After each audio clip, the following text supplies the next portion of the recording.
Hi, my name is Stephanie Duarte, and this is my Marx audiovisual assignment for the class POT 3003. Now, the first part of the question is why Marx chooses to distance himself from moral critiques. However, before we adequately answer the question at hand, we have to give a brief history as to why Marx would distance himself from moral critiques. So in quote 1, Marx establishes that primitive accumulation is essentially the background story for capitalism. He then introduces the example of Adam biting the apple and therefore sin falling upon the human race. And he uses this example to show the starting point of the results, meaning the starting point is Adam biting the apple and then the result is sin falling upon the human race. And what he's trying to relate it back to is primitive accumulation and how it was the starting point for capitalism. Now, through this quote specifically, Marx is alluding to the idea that we are rational beings functioning in a society with systemic issues. As you can see here, rational beings and society having systemic issues. Now, an example that we discussed in class that I can relate back to this quote would have to be the example that if you were offered candy that costed $2 as opposed to candy that costed $10, odds are you would go for the candy that costed $2 because, as Marx would say, we are rational beings. Now, through quote 2, Marx specifically states that the capitalist system essentially presupposes the complete separation of the laborers from all property. And as soon as capitalist production is on its own legs, it not only maintains this separation, but it also reproduces it on a continually expanding scale. Now, through this, Marx further establishes that capitalist system essentially further supports systemic issues, and individuals within a capitalist society are merely just acting rationally instead of immorally. Now, in quote 3, Marx goes on to state that regardless of the idea that men make their own history, they do not do so as they please. And instead, men are just living under the circumstances that already exist. That being the systemic issues that are already in place when it comes to capitalism. Marx is alluding to the fact that he believed that critiquing capitalism for being immoral is essentially ineffective. He believed that people were greedy because of systemic issues, not because of capitalism. In quote 4, Marx alludes to the idea that we are the product of our society, and he does this by stating that man makes religion. However, in today's modern day and age, the state and society is what is producing religion instead. He then goes on to state that man is not an abstract being squatting outside the world, but rather man is a man of the world, state, and society.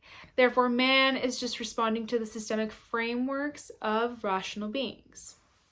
Within quote 5, Marx is alluding that capitalism is not within man's brains, not in man's better insights into eternal truth and justice, but rather in the changes in the modes of production and exchange. He further establishes that capitalism is not something that you can just morally critique because men are just acting in accordance with the structures that are already in place. Therefore, we can conclude that Marx chose to distance himself from moral critiques because he believes that moral critiques would be of no use, rather ineffective, on capitalism. And the reason for this being that capitalism is a systemic issue, and since we are rational beings in nature, we are just functioning in accordance with the system that's already in place. And as we stated previously, Marx believed that people were greedy because of the systemic issues, not because of capitalism.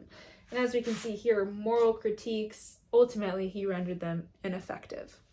Now we've reached the second part of the question, and essentially we've reached the point where we have to define historical materialism.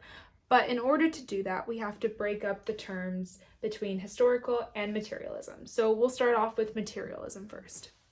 In quote 6, Marx alludes to the idea that materialism essentially refers to the understanding of the reality of how things are made.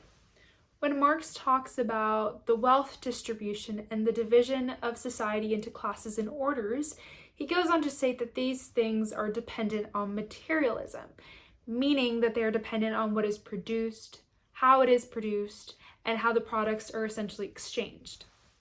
In quote 7, Marx goes on to explain that the materialist conception of history essentially stemmed from the production of the means to support human life. And next to that, the exchange of things produced. And with time, that came to form the basis of all social structure. And from this, we can conclude that historical materialism refers to what is produced, the way things are produced, and how the products are exchanged, but specifically how these things have affected society historically over time. So now we've reached the question of what historical materialism explains. And historical materialism explains how we came to have systemic issues. The things that are produced, the way that they're produced, and how these things are exchanged over time has further reinforced our capitalist society. And then the next part of the question is what moralism does not explain that historical materialism does. And we will get back to that in the next following quotes. Now, in quote 8, Marx alludes to moralism when he talks about religion.